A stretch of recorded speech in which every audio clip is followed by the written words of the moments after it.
जी, अस्सलाम वालेकुम dear students. उम्मीद है जी आप खैरियत से होंगे। आज हमारा जी टेस्ट नंबर 4 की डिस्कशन। जी बच्चों आ जाओ इधर। ये हमारा जो टेस्ट था ये 110 मार्क्स का था, बड़ा कम्प्रीहेंसिव टेस्ट था बच्चों। और इसमें 55 एमसीक्यूज थे। पूरा चैप्टर इसमें रिवाइज होगा आपका, ठीक है। ये लाजमी है, क्या है बच्चों, बार बार बता रहा हूँ, जो मैं प्रैक्टिस करवा रहा हूँ आपको साथ साथ लेक्चर्स के दौरान बच्चों, वो तो एमसीक्यूज हैं ही है ना, वो तो एडिशनल प्रैक्टिस मटेरियल मैं खुद करवा रहा हूँ।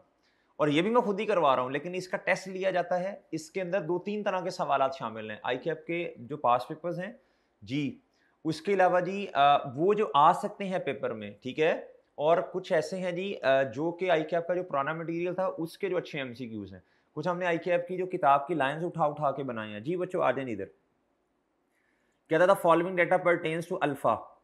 और जवाब सवाल है the closing balance of allowance, आपने हमें बताना है क्लोथिंग बैलेंस। तो बच्चों क्लोथिंग बैलेंस तो फिर आसान है ना, क्लोथिंग बैलेंस कैसे बताया जाता है। क्लोथिंग बैलेंस के लिए तो आप वर्किंग वन करते हैं, इधर लिखते हैं डाउटफुल डेट की अमाउंट, और इधर लिखते हैं प्रोविजन की परसेंटेज, और जी इसको कहते हैं जी ए, ये है बच्चों बी, और इधर आ जाता है आपके पास प्रोविजन की अमाउंट बच्चों, ठीक है जी। ये है जी C is equal to A multiply by B. अच्छा बच्चों, अब सर सवाल ये है डाउटफुल डेट तक आने के लिए क्या करना पड़ता है, पहले मैं समझा देता हूं दोबारा एक दफा।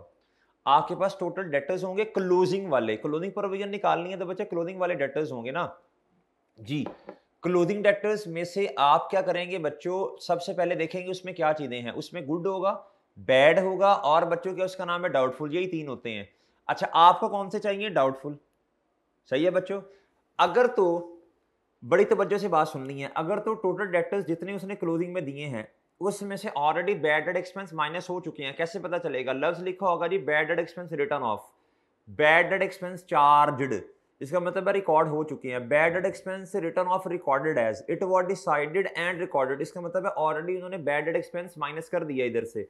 तो फिर जो बाकी बचा वो दो चीजों का मजमुआ होगा, डाउटफुल का और किसका बच्चों, वो होगा जी गुड डेटर्स का। अब सवाल ये है कि सर हमें तो डाउटफुल की तरफ आना है, अगर क्वेश्चन में गुड डेटर्स दिए होंगे तो वो भी माइनस हो जाएंगे और ये हमारे पास जवाब आ जाएगा। अगर गुड डेटर के बारे में खामोश है तो आपने भी खामोश रहना है और अजम्पशन लेनी है सारे के सारे डाउटफुल हैं। ओके बच्चों जी। कहता जी क्लोजिंग डेटर्स हैं जी इतने 1160, कहता ओपनिंग अलाउंस इतना है। इसको तो हमने करना ही कुछ नहीं है, ये तो तब इस्तेमाल होता है जब ओपनिंग और क्लोजिंग का कंपैरिजन करना, क्लोजिंग आया और ओपनिंग के साथ कंपैरिजन किया, इससे पता चलता है डाउटफुल डेट का एक्सपेंस बढ़ रहा या कम हो रहा। कहता जी debtors will be return off, will be return off, इसका मतलब है अभी हमने बैड डेट एक्सपेंस को माइनस नहीं किया इनमें से, विल बी तो माइनस करें ना भाई, 1,10,000 इधर से माइनस करें, जवाब आएगा बच्चों ये 1050,000। ओके बच्चों, ये जवाब आ गया बच्चों आपके पास।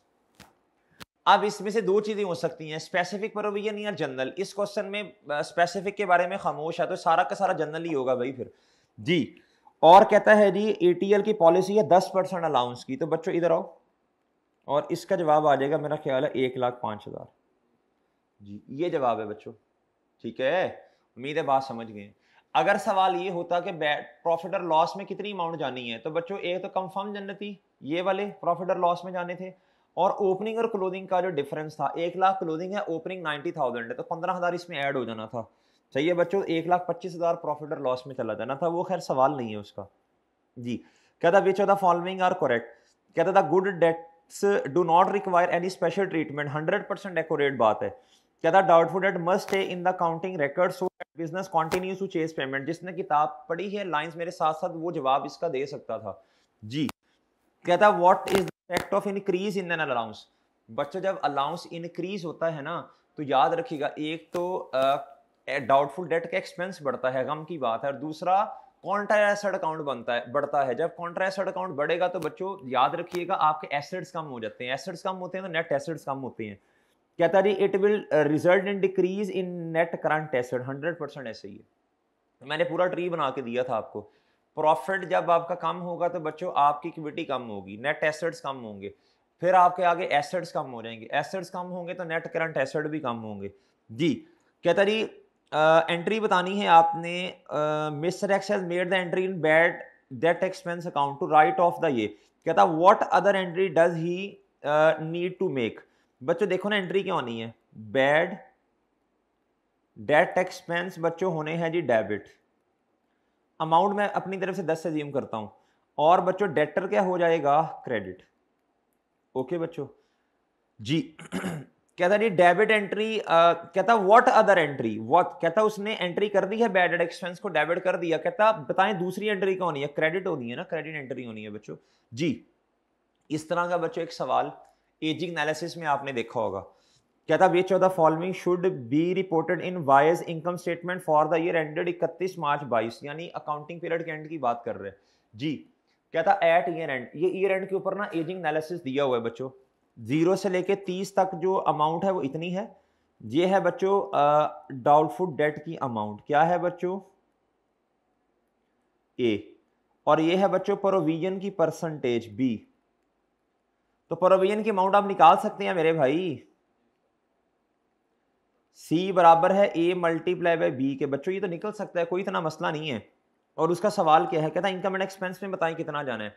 तो बच्चों जो क्लोजिंग आएगा उसको ओपनिंग के साथ कंपेयर कीजिएगा जी। बच्चों एक्सपेंस बढ़ गया तो आप एक्सपेंस में ले जाएंगे, नहीं तो एक्सपेंस की रिवर्सल होगी जी। बच्चों इसको करें, इन तीनों को मल्टीप्लाई करते जाएं, जवाब बता दें कितना आता है,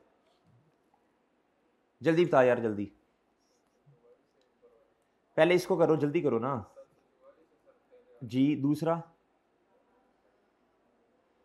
शामा पे गया है जी,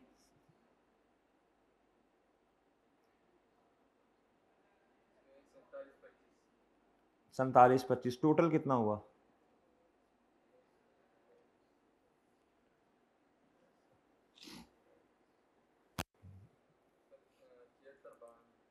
कितना 7692, ये क्लोजिंग है। तो बच्चों क्लोजिंग अलाउंस है जी, ओपनिंग कितना उसने खुद दिया हुआ है, ओपनिंग अलाउंस उसने खुद दिया है, बताओ ना कितना है, ओपनिंग उसने खुद दिया है ना, ऑन 1 अप्रैल अलाउंस 3900 है, ये ओपनिंग है ना बच्चों। एक साल पीछे जाए ना तो 31 मार्च 21 होगा, एक दिन आगे आ रही ओपनिंग बन जाएगा वही क्लोजिंग। तो ये है जी 3900, और ये आपने फरमाया जी 7692। तो इंक्रीज कितना है, ये एक्सपेंस है ना, 3792। ओके जी, ये तो डाउटफुल डेट एक्सपेंस है बच्चों। बैड डेट भी है सवाल के अंदर, बैड डेट उसने दिया हुआ है, कहता during the year an amount of 3500 were return of, ये बैड डेट है, दोनों को ऐड कर लें इसको, और ये डाउटफुल वाला जो है ये इंक्रीज जो है, दोनों को करें तो ये जवाब आएगा ए चार्ज ऑफ। चार्ज का मतलब होता है बच्चों एक्सपेंस, याद रखिएगा। 6 पे आ जाए, कहता general allowance for doubtful date covers receivable excluding bad and specific doubtful. बच्चों बिल्कुल सही बात है, ये किताब की लाइन है। जनरल तक कैसे आना है, पहले आपको बैड डेट माइनस करने पड़ते हैं, फिर स्पेसिफिक जी, और गुड भी माइनस करने पड़ते हैं। गुड में हम अदम्पशन लेते हैं कि सारे के सारे क्या हैं बच्चों, बोलो शाबाश, सारे के सारे क्या हैं, डाउटफुल नहीं है जी। Specific allowance only cover specific debt, बच्चों बिल्कुल ऐसे ही है, ये सिर्फ स्पेसिफिक कवर करता है। कहता है वेदर दिस स्टेटमेंट इज सही और नहीं, allowance for doubtful debt is of credit nature account, इधर तक तो सही है। So we write its closing balance as a liability, liability liability नहीं, एसेट को कम करते हैं, कॉन्ट्रा एसेट अकाउंट कम होता है, ठीक है जी। फॉल्स है बच्चों, ये पिछला लेक्चर देख लीजिएगा जी। कहता है company has notified debtor declare हो गया बैंकरप्ट, कहता जी बताएं जी डबल एंट्री क्यों नहीं है बच्चों, बैड डेट एक्सपेंस डेबिट और डेटर क्रेडिट जी। बच्चों ये जवाब है, आसान है ये तो। कहता mister Yasin started business on 1 April 21, कहता ईयर एंड इसका ये है, allowance of 50,000 has been created at year end. तो बच्चों देखो ना, शुरू में तो जब बिजनेस स्टार्ट किया होगा डेटर ही नहीं होंगे तो अलाउंस क्यों होना है। जब 50,000 का अलाउंस आया बच्चों, तो याद रखिएगा ओपनिंग में 0 है, क्लोजिंग में 50,000 आ गया, तो एसेट भी कम हो जाएंगे बच्चों, और क्या होगा बच्चों, एक्सपेंस बढ़ने की वजह से प्रॉफिट भी कम होगा। तो ये बच्चों जवाब आ गया, ठीक है। Contra asset account has which type of जी, क्रेडिट नेचर है बच्चों। इस सवाल में कहता which of the following allowance to be deducted from receivable in statement of financial position जी। बच्चों अलाउंस की उसने क्लोजिंग अलाउंस की अमाउंट पूछी है आपसे, क्लोजिंग अमाउंट अलाउंस की अमाउंट जी। तो इसके लिए फॉर्मेट क्या बनता है बच्चों, यही बनता है ना, वर्किंग वन। मैं बार बार बना रहा हूं ताकि पक्का हो जाए, डाउटफुल डेट ए कहते हैं जी इसे, फिर प्रोविजन की परसेंटेज और जी बच्चों, जी सर। कहता क्लोजिंग रिसीवेबल है 75,000। जब भी रिसीवेबल का बैलेंस होगा तो आपसे एक सवाल पूछा जाएगा ये एडजस्टेड है या अनएडजस्टेड। अभी देखते हैं जी। It includes one of the counter receivable जिसका नाम अली है, who is going through financial crisis. तो कहता it is expected, financial crisis का मतलब क्या है? कहता it is expected that he can pay 75% of his total date. इतना जी 5,000। कहता business has decided to calculate an allowance for doubtful debt 5%। Financial crisis का मतलब है डाउटफुल डेट बच्चों जी। इसका मतलब है उसने अली का नाम लिया तो ये स्पेसिफिक अलाउंस है और बच्चों जनरल भी होगा जी। तो मुझे बताएं जी टोटल कितना है। बच्चे ना इसको बैड डेट रीड करते हैं। भाई फाइनेंशियल क्राइसिस आपको बताया था, ये क्या होता है फाइनेंशियल क्राइसिस? डाउटफुल होता है जी बच्चों। टोटल था जी 75,000 जी बच्चों। स्पेसिफिक बताएं कितना है। टोटल अमाउंट माइनस करनी है इधर से टोटल। तो ये बैलेंसिंग कितना आया? इस 70,000 पे कितना अलाउंस है जी? 5%। और इस पे कितना है जी? 75%। कहता जी 75 डैड ही कैन पे 75 अच्छा इतना पे कर देगा मादरत, तो ये नहीं होगा ना पे, इतने पे डाउट है ना जी। बताइएगा यार कितना आता है? हाँ इधर 3500, तो ये 4750 आ गया ना। ये उसने पूछा था अलाउंस कितना है जो फाइनेंशियल स्टेटमेंट में से माइनस होना, यानी डेटर में से कॉन्ट्रा एसेट अकाउंट का क्लोजिंग कितना है, ये जवाब है। जिस बच्चे ने किताब मेरे साथ साथ गौर से पढ़ी है ना लाइंस, वो समझ गया होगा फाइनेंशियल क्राइसिस का मतलब डाउटफुल है। द नेचर ऑफ अलाउंस बच्चों ये तो रिपीट हो रहा है शायद, कॉन्ट्रा एसेट है। कहता what amount should be charge to statement of comprehensive income of Sidra for bad and doubtful debt. Bad लेदा और डाउटफुल लेदा। डाउटफुल का जवाब कैसे आता है? एक्सपेंस का ओपनिंग क्लोजिंग का आपको कंपैरिजन करना पड़ता है। On 1 January 2016 the allowance for receivable of S कितना जी? 35,000। ये ओपनिंग अलाउंस है।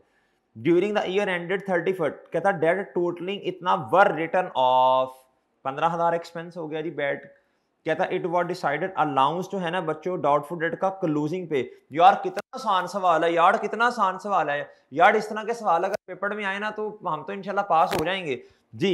बच्चों देखो ना ओपनिंग अलाउंस है 35,000 रुपए का, क्लोजिंग पे है 10,000 रुपए का। ये तो खुशी की बात है अल्हम्दुलिल्लाह। मेरे पास बच्चे होते तो मैं जफ्फियां डलवाता उनकी आपस में। मेरे भाई 5,000 से एक्सपेंस कम हो रहा है अल्हम्दुलिल्लाह। लेकिन बच्चों 15,000 से बढ़ भी तो रहा है ना। 15,000 से एक्सपेंस का बढ़ना और डाउटफुल डेट एक्सपेंस का 5,000 से कम होना, तो मेरे भाई देखो ना तो नेट एक्सपेंस कितना हो गया भाई भाई भाई है जी। तो ये 10,000 जवाब आएगा। ये गलत है बच्चों।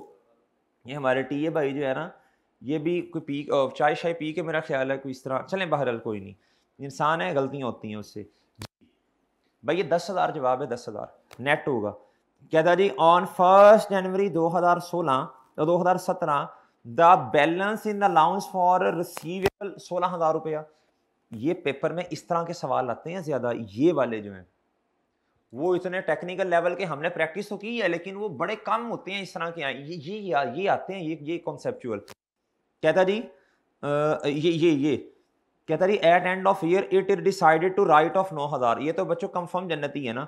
And adjust allowance for receivable 18,000। Adjust allowance for receivable का मतलब ये क्लोजिंग है, ये ओपनिंग है। इन दोनों का डिफरेंस लें। शक बढ़ रहा 2,000 से और बच्चों 9,000 रुपए से क्या हो रहा है? बोलो शाबाश। बैड एक्सपेंस बढ़ रहा और ये डाउटफुल एक्सपेंस बढ़ रहा। कहता व्हाट प्रॉफिट पे इंपैक्ट बताएं इसका। भाई 11,000 रुपए से जब आपके एक्सपेंस बढ़ेगा तो प्रॉफिट कम होगा, ठीक है।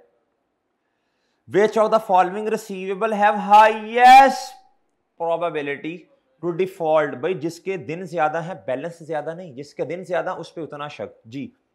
कहता बिजनेस ने रिकवर किया 1,000 रुपया जिसको पहले कंफर्म जन्नती ट्रीट किया था। तो भाई देखो ना कैश या बैंक डेबिट, अदर इनकम या बैड एक्सपेंस क्रेडिट। इधर ना जी बैड एंड डाउटफुल डेट की जगह ना ज्यादा मुनासिब है बैड डेट एक्सपेंस लिखना। लेकिन सर इधर तो ऑप्शन में ये लिखा, तो भाई फिर मजबूरन इसी को टेक करना था ना जी। लें सर। कहता what was the balance of allowance for doubtful date on 1 अप्रैल 18। बच्चों ये शुरू हो रहा है, ये ओपनिंग बैलेंस होगा, ये ओपनिंग बैलेंस होगा ना, शुरुआत हो रही है जी। ओपनिंग बैलेंस उसने आज पूछ लिया। और कहता एट ईयर एंड बैलेंस है जी 93,000। जब भी क्लोजिंग बैलेंस दिया होगा तो मैं आपसे एक सवाल पूछूंगा, बताओ ये एडजस्टेड बैलेंस है या unadjusted. This include a debt of 1800 रुपया which need to be return off. तो भाई इसको राइट ऑफ करो ना, इसको राइट ऑफ करो जी। तो सर ये उसने हमसे ओपनिंग पूछा है, तो भाई देखो ना मेरी बात सुने, अगर मुझे क्लोजिंग का पता होगा, सही है बच्चों, तो और मुझे इंक्रीज या डिक्रीज इन प्रोविजन का भी, इस तरह की बातों का भी कुछ पता होगा, फिर ही ओपनिंग तक पहुंचूंगा ना जी। इधर आओ अब भाई, ये है जी ओपनिंग अलाउंस, क्या है, आप चाहे तो टी काउंट भी बना सकते हैं, और ये है जी क्लोजिंग जी। ये निकालना है आपने, ये नहीं पता, ये एक्स नहीं पता। इंक्रीज इन अलाउंस कितना है जी, या डिक्रीज इन अलाउंस कितना, ये भी नहीं पता। तो बच्चों जो चीज़ आपने फाइंड करनी हो ना, वो हमेशा 100% होती है, हमेशा याद रखिएगा, मैथमेटिक्स का उसूल है। अच्छा जी, और मज़े की बात है इस सवाल में क्लोजिंग भी नहीं पता, तो क्लोजिंग के लिए वर्किंग कर लो फिर जी। मैं अब ज़रा शॉर्ट फॉर्म में लिख रहा हूँ, डाउटफुल डेट की अमाउंट DA। ये टेस्ट का नाम नहीं लिखा हुआ मैंने, कोई टेस्ट जी।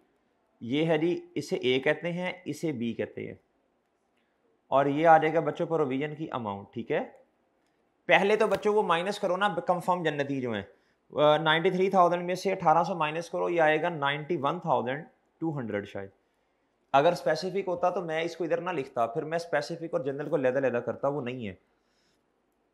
कहता है द बिजनेस मेंटेन अलाउंस 5% जी, 5% अलाउंस है जी। ये लो लगाओ भाई, कितना आता है हैं जी। और मजे की बात है, ये आ गया इतना, लो जी। अब हमें इसका भी नहीं पता, मजे की बात है, ओपनिंग भी नहीं पता, इंक्रीज भी नहीं पता, क्लोजिंग भी नहीं पता, आहा, तीनों चीजों का नहीं पता। लेकिन बच्चों आगे देखो ना, उसने परसेंटेजेस में बात की है, माशाल्लाह मैथ हमारा पहले ही अल्लाह हाफिज है। कहता and this year allowance has increase, और कहता इस साल जो है अलाउंस बढ़ गया, कितना बच्चों 20%। इसका मतलब है ये 100 होगा, 20% जब अलाउंस इंक्रीज होगा तो बच्चों ये 120 बन जाएगा ना। अब बच्चों बहुत तवज्जो से बात सुननी है, अब आप डायरेक्ट इधर भी आ सकते हैं, इधर भी आ सकते हैं, इसको ना भी कैलकुलेट करो तो फिर भी गुजारा होगा, क्योंकि परसेंटेज है। अगर आपको कोई चीज, किसी चीज की अमाउंट का पता है और ये भी पता है कितने परसेंट पे पड़ी है, तो बच्चों आप ओपनिंग निकाल सकते हैं। फिर ये कैसे आएगा ओपनिंग, बच्चों इधर देखो, 4560 कितने परसेंट पे पड़ा है 120 पे, और रिक्वायर्ड क्या है 100, तो बच्चों ये आपके पास आ जाएगा 3600 शायद 3800 है, ये आ जाएगा। अगर किसी चीज की अमाउंट का, अगर किसी चीज की अमाउंट का आपको पता और ये पता वो कितने पे पड़ी है, उससे उसको डिवाइड कर दें, रिक्वायर्ड से मल्टीप्लाई कर दें, ये इंशाल्लाह जवाब आ जाएगा। नहीं भी समझ आई तो मसला नहीं है, मैं चैप्टर नंबर 7 में बहुत डिटेल में जाके इंशाल्लाह पढ़ाना है मैंने एक कॉन्सेप्ट मार्कअप मार्जिन का, उस पर यह कॉन्सेप्ट मजीद पक्का आ जाएगा, परसेंटेजेस में खेलते कैसे हैं इंशाल्लाह। कहता which of the following is the effect on net profit if a business decrease provision for doubtful debt. जी बच्चों, अगर बच्चों डाउटफुल डेट की प्रोविजन कम हो रही है तो बच्चों प्रॉफिट बढ़ जाएगा, बड़ी सिंपल सी बात है, एक्सपेंस कम होगा प्रॉफिट बढ़ेगा। व्हाट इज द नेचर, यार ये बार बार पूछ रहा है, अच्छा इंपॉर्टेंट है, कॉन्ट्रा एसेट अकाउंट है जी ये। Is there are difference in bad and doubtful debt, बिल्कुल बच्चों डिफरेंस है दोनों में। कहता नो देयर आर, इंटरचेंजेबल नहीं भाई, इंटरचेंजेबल कहां से आगे जी। कहता yes, bad debt refer to an account receivable that has been clearly identified as not being collectible, clearly यानी कंफर्म जन्नती। Doubtful debt is an account receivable that might become bad debt in the at some time in the future, ये तो उसकी किताब की lines में लिखा हुआ है बच्चों, तो जी ये जवाब है। यस डाउटफुल डेट ये clearly as not being collectable, where is an account that might become a bad, नहीं bad debt might become, bad debt पे शक है कि शायद बैड डेट बन जाए, ये कहां से भाई, ये कौन सी अंग्रेजी है। कहता जी सिनोनिम से, ओ तेरी खैर भाई, BWCS। कहता what is the double entry for recording right of any bad debt expense debit और अकाउंट रिसीवेबल क्रेडिट। जी कहता which account should be credited for ₹180,000 when writing of the, बच्चों क्रेडिट क्या होगा इधर देखें, ये क्या लिखा होगा, अकाउंट रिसीवेबल। कहता जी ये सॉर्ट करना अकाउंट रिसीवेबल को in the classification such at 1 से 30 दिन, पास्ट ड्यू 31 से 60 दिन, ये कहता है इसको एजिंग एनालिसिस कहते हैं जी। कहता है what is the total charge to Jamal Enterprise. बच्चों जमाल समोसे वाले की बात नहीं कर रहा, ये किसी और क्या उसका नाम है, एंटरप्राइज बिजनेस की बात कर रहा है। स्टेटमेंट ऑफ प्रॉफिट और loss in respect of receivable expense for the year. बच्चों एक्सपेंस की बात कर रहे हैं। कहता ओपनिंग अलाउंस है जी 1000 रुपए का, Jamal wrote off 4000 of bad debt. तो बच्चों 4000 से तो कंफर्म जन्नती है। आप क्लोजिंग देखें बच्चों 1200 है। बच्चों सारी चीजें खुद दे रहा है यार, ये कितना अच्छा है यार।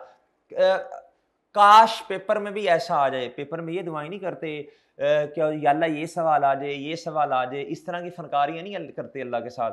दुआ करते हैं अल्लाह जो भी आए मुझे आता हो, या अल्लाह ये आ जाए, या अल्लाह ये आ जाए। फनकारियां ऐट में नहीं करते भाई, ये कहते हैं अल्लाह जो आए मुझे आता हो। अल्लाह को ये नहीं बताते कि ऐसा कर दो वैसा कर दें, ये ऐट में नहीं करते होते जी। बस ये कहेंगे अल्लाह जो हो मेरे लिए आसान कर दे, बस वो उधर सवाल आ जाए दिमाग खोपड़ी में आ ही ना रहा हो फिर जी। बच्चों 1000 ओपनिंग है और क्लोजिंग है जी 1200 रुपया। तो इंक्रीज इन अलाउंस कितना है जी 200 रुपए से डाउटफुल डेट बढ़ गए। और बच्चों 4000 से कंफर्म जन्नती बढ़ गए। एक्सपेंस 4200 का किताबों में आएगा जी। वही बात होगी ना, हमारे भाई जो थे उन्होंने कुछ चलें बहरल जी। द टर्नओवर मेरे भाई, टर्नओवर का मतलब revenue in the entity was ₹2 million. कहता and its account receivable was 5% of जी। कहता जी रेवेन्यू है जी 2 मिलियन का, और यानी सेल्स, और ये हमने सारी क्रेडिट सेल एज्यूम करनी है, और 5% उसका टर्नओवर। टर्नओवर रेवेन्यू का 5% रिसीवेबल। तो करें ना बच्चे 5% कितना बनता है, मेरे ख्याल 1 लाख रुपया बनेगा शायद। कहता था एंटिटी विशेस ख्वाहिश है to have an allowance 4% of receivable जी। कहता which would make the allowance 1/3 higher. बच्चों ये देखो क्लोजिंग अलाउंस कैसे आएगा, पहले तो ये देखो ना, डाउटफुल डेट की अमाउंट आ गई, प्रोविजन की परसेंटेज आ गई, और बच्चों प्रोविजन की अमाउंट आ गई। अच्छा जी पहले क्लोजिंग तो निकाल लो ना। अब बच्चों इधर आओ, पहले तो 2 मिलियन का 5% करो ना, कितना आता है, 1 लाख आता है शायद जी। कहता जी और अलाउंस है जी 4%। तो 4% जब इधर आएगा भाई, ये कितना हो जाएगा, 4000 हो जाएगा मेरा ख्याल है, ये हो जाएगा जी। कहता ये बिल्कुल उसी तरह का सवाल है अभी जो करके आए हैं परसेंटेजेस वाला। कहता और इस दफा जो अलाउंस है ना वो हायर है देन द करंट जी। इसका मतलब है ये वही बात है ना भाई, ये है जी ओपनिंग अलाउंस, जिसके बारे में खामोश है वो हमेशा 100% होता है बच्चों जी। कहता जी ये है जी क्लोजिंग अलाउंस, ये 1/3 हायर है। 1/3 का मतलब होता है जी 100% का 100% ये है, इससे 1/3 हायर है, यानी 133 होगा ना, 1/3 करके देखें जरा, मल्टीप्लाई 100 से करें 33.33 होगा, यानी ये होगा ये। और सही है बच्चों, ये आया 4000। तो अभी मैंने आपको तरीका बताया है एक, अगर नहीं आता तो यार रफीक है की तरीका, मतलब अभी आपको मैं सिखा के आया हूं ये वाला 4000 डिवाइडेड बाय ये और मल्टीप्लाई 100 कर दें बच्चों, ये आएगा 3000 रुपया। कितना आ जाएगा, ठीक है। अब देखो उसने पूछा क्या है, उसने क्लोजिंग पूछा, ओपनिंग पूछा, या कुछ और पूछा। उसने कहा how will the profit for the period affected, यानी वो एक्सपेंस पहले एक्सपेंस निकाल लेंगे तो डाउटफुल डेट वाला वो प्रॉफिट की तरफ जाएगा ना। तो बच्चों ये है जी 1000 रुपए से आपका increase in provision. Increase in provision का मतलब है एक्सपेंस आपका बढ़ा, जब एक्सपेंस बढ़ेगा तो प्रॉफिट 1000 रुपए से कम हो जाएगा बच्चों, ठीक है। ये सवाल है, पिछले सवाल प्रॉफिट रिड्यूस हो जाएगा। पिछले सवाल में उसने आपसे क्लोजिंग से ओपनिंग की कैलकुलेशन करवाई, इस सवाल में आपसे वो कह रहा है बच्चों प्रॉफिट पे इंपैक्ट बताओ, तो वो पहले एक्सपेंस निकाल लोगे, दोनों का कंपैरिजन करके तो ही बताएंगे ना। Which of the following statement concerning an allowance for receivable is incorrect जी। कहता अलाउंस फॉर जो है ना, अलाउंस फॉर रिसीवेबल ये गलत है। ए बिजनेस में create an allowance for in case credit sale customer do not पे देयर डेट, ये तो बात सही है बच्चों, जो पैसे नहीं देंगे तो अलाउंस लगेगा ना। The receivable account balance is written off when specific allowance for doubtful debt for the customer is credited जी। बच्चों इज इनकरेक्ट, जो गलत है वो बतानी है। कहता है the receivable account balance is written of, हम उसे राइट ऑफ करते हैं when specific allowance for doubtful debt for customer is credited. इसमें ये कह रहा है, पहले ये पढ़ लेते हैं, setting up an allowance for doubtful debt account ensure receivables are not overstated. अच्छा ये कॉन्सेप्ट भी मैंने आपको देना है, एक कॉन्सेप्ट है बच्चों प्रूडेंस कॉन्सेप्ट, वो मैंने अभी आपको बताया नहीं है, तो इसको प्लीज थोड़ा सा ना पेंडिंग कर लें। क्वेश्चन नंबर 27 लिख लो यार, ये फिर भूल ना जाए मुझे। भाई इस क्वेश्चन को प्लीज थोड़ा पेंडिंग कर लें, क्वेश्चन नंबर 27 में इंशाल्लाह पढ़ाऊंगा मैं। चैप्टर 7 के साथ ना पहले कॉन्सेप्ट है प्रूडेंस, उसको एक्सप्लेन करूंगा, फिर साथ इधर ही इंशाल्लाह इसको भी एक्सप्लेन करने की कोशिश कर लूंगा, इसके साथ भी लिंक करूंगा प्रूडेंस को। जी जी है, अच्छा अच्छा। कहता an irrecoverable debt written off 2 साल पहले, कहता इज अनएक्सपेक्टेडली रिकवर्ड। तो बच्चों उसमें कहता जी इन द कैश बुक, यानी कहता कैश को डेबिट कर दिया, क्रेडिट किसे करना है बच्चों, क्रेडिट आपने बैड एक्सपेंस को करना है। व्हाट एडजस्टमेंट इफ नेसेसरी, कहता कैश को तो कर दिया ना, कैश बुक में रिकॉर्ड कर लिया, डेबिट साइड पे किया होगा, तो क्रेडिट किसे करना है, बैड एक्सपेंस को।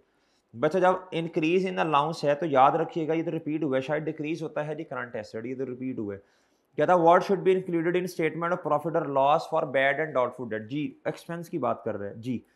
कहता जी 30 सितंबर पे पीएसएल ट्रेडर का अलाउंस है जी 30 सितंबर, पता नहीं अब ओपनिंग या क्लोजिंग देखते हैं। कहता जी ये 37,000 है, ड्यूरिंग द ईयर एंडेड 30 सितंबर 15, यानी देखो ना ये पिछला साल है, ये हमारे वाले, ये क्लोजिंग है और ये ओपनिंग है बच्चों।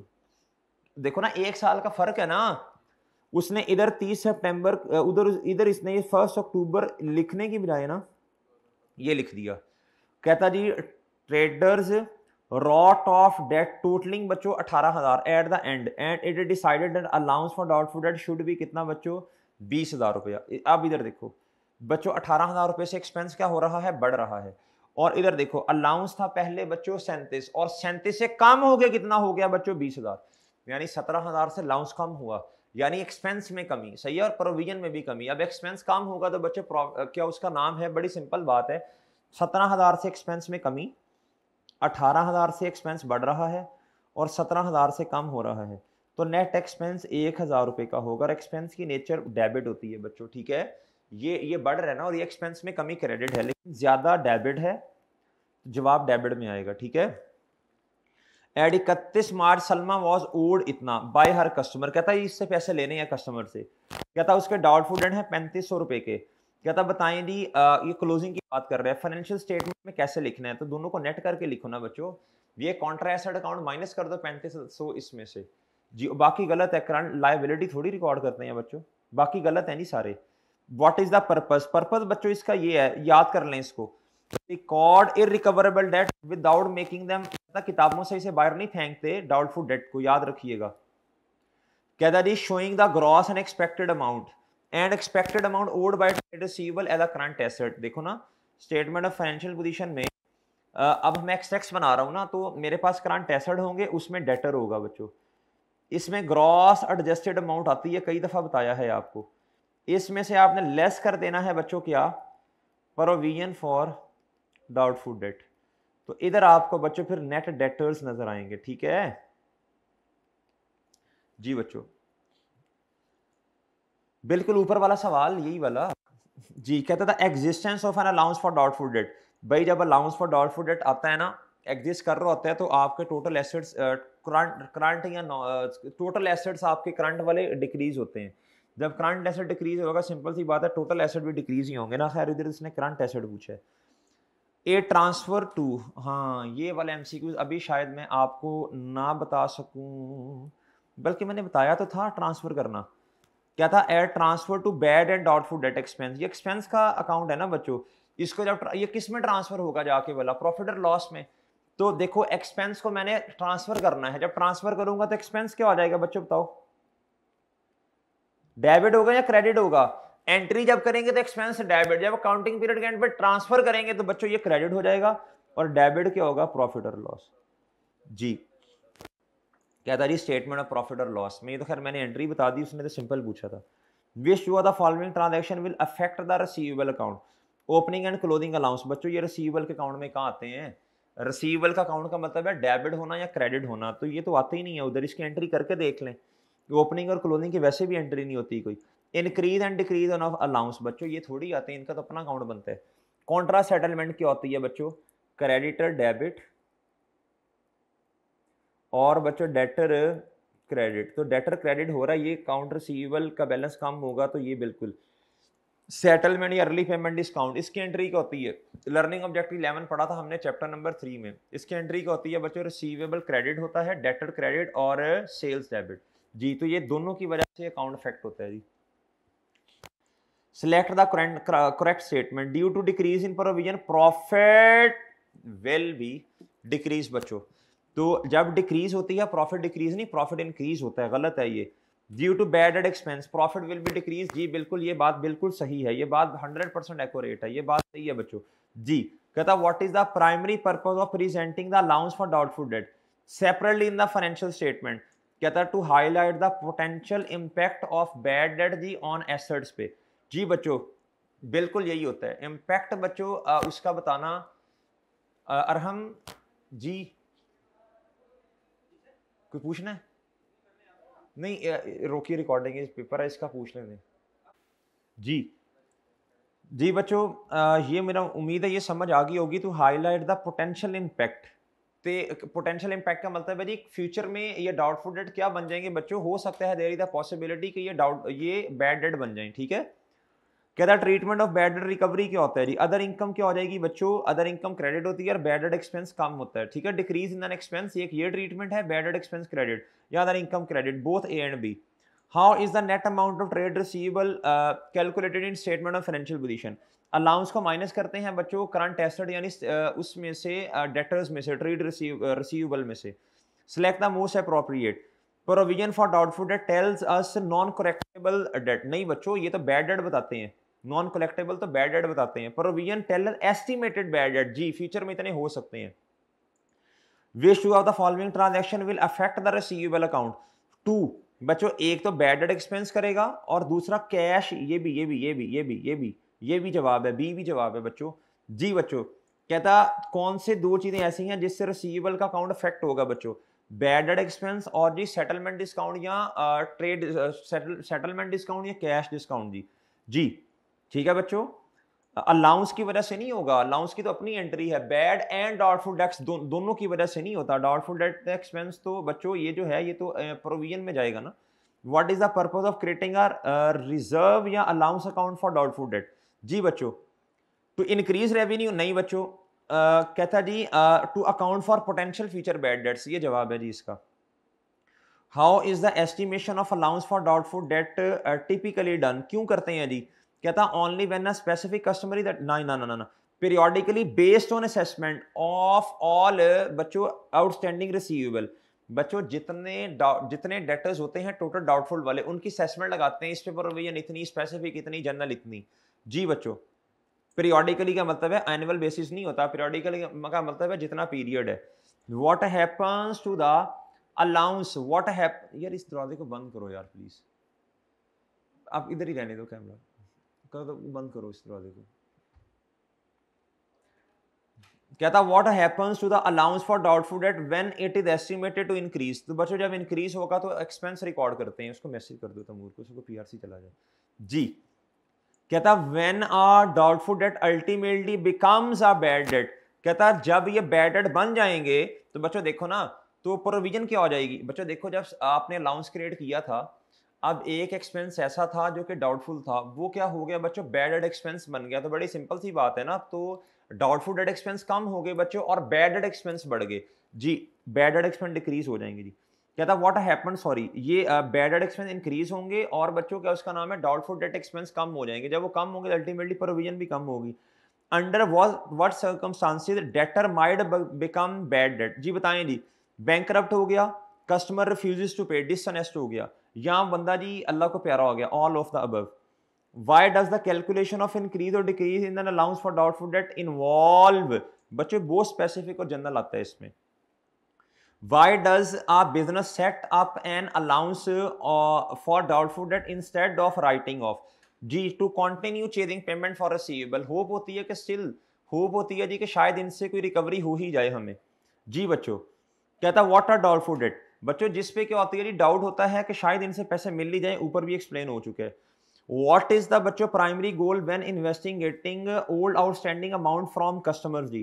To assess their collectability, कि शायद कि इनसे कितने पैसे मिलने हैं, ठीक है।